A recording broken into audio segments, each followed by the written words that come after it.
मेरे जो विद्यार्थियों, आप सभी कैसे, आशा करता हूँ आप सभी ठीक होंगे। हमने गैसों की दवा में विलेयता समझने के लिए पहले पढ़ा था विलेयता और उसके बाद पढ़ा था हेनरी, और अब हम इस टॉपिक को अब पूरा कर रहे हैं इस वीडियो में। गैसों की द्रव्य विलेयता क्या होता है देखते हैं। इसके दो कारक है हमारे पास में, फैक्टर्स कारक। एक है आपका ताप और एक है आपका दाब।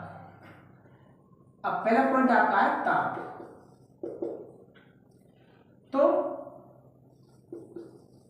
ताप बढ़ाने पर जो गैसों की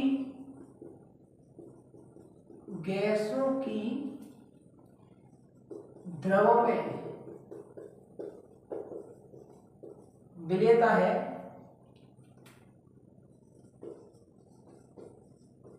घटती है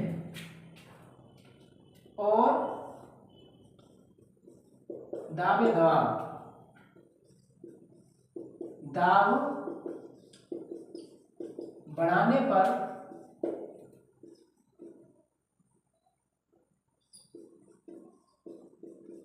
गैसों की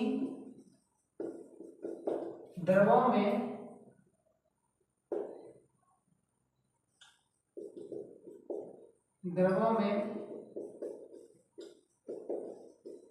विलेयता बढ़ती है। ऐसा होता क्यों है ये देखते हैं। ताप बढ़ाने पर जो गैसों के जो कण हैं वो द्रव के कणों से दूर जाने लगते हैं, इसलिए ताप बढ़ाने पर गैसों की द्रव में विलेयता घटती है और दाब बढ़ाने पर गैसों के जो अणु हैं वो द्रव के अणुओं के पास आने लगते हैं, जिससे दाब बढ़ाने पर गैसों की द्रव में विलेयता बढ़ती है। ये दो कारण मेन है इसमें, और इसका एग्जाम्पल दे रहा हूं आपके लिए मैं एक।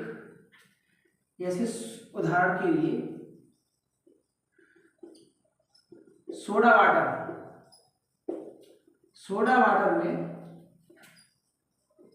उच्च दाब पर CO2 गैस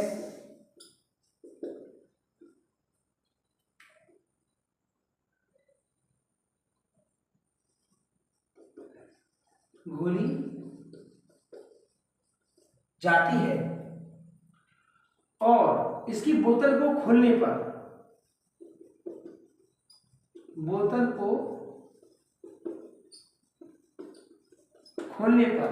आपने देखा होगा कभी भी कि दाब कम हो जाता है, जिससे बुलबुलों के रूप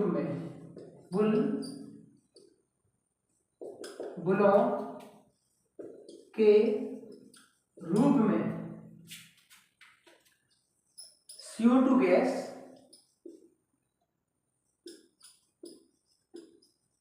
निकलने लगती है। तो आपने आज पढ़ा गैसों की द्रव्य विलेयता। इसके दो कारक हैं मेन, ताप और दाब। और उसका एग्जाम्पल दिया मैंने आपके लिए कि ताप बढ़ाने पर गैसों की द्रव्य विलेयता घटती है। कारण क्या है? क्योंकि ताप बढ़ाने पर गैसों के अणुओं की गति ऊर्जा बढ़ जाती है, जिससे वो द्रव के अणुओं से वो दूर भागने लगते हैं। और दाब बढ़ाने पर गैसों के अणुओं की गति ऊर्जा कम हो जाती है और द्रवों के अणुओं के पास गैसों के अणु नजदीक जाने लगते हैं, जिससे आसानी से दाब बढ़ाने पर गैसों के अणु द्रव के अणुओं में मिक्स हो जाते हैं और सॉल्युबिलिटी बढ़ जाती है।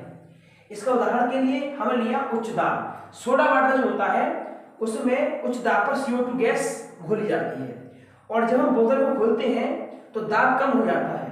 दाब कम होते ही CO2 गैस बुलबुले के रूप में निकलने लगती है। आप देखिए खोल कर बोतल को, आपको ये एक्सपेरिमेंट मिल जाएगा। तो धन्यवाद फॉर वॉचिंग माय वीडियो। और कोई भी अगर आपको समझने में कोई दिक्कत आ रही हो या समस्या आ रही हो तो आप मुझे बता सकते हैं। Please comment on my channel और लगातार वीडियो को देखते हुए साथ साथ नोट्स बनाए समझे भी। और अभी थ्योरी चल रही है, इसके बाद में जितनी थ्योरी है इससे जो कनेक्टेड जो न्यूमेरिकल टाइप क्वेश्चंस हैं वो भी मैं आपके कराऊंगा। धन्यवाद फॉर वॉचिंग माय वीडियो।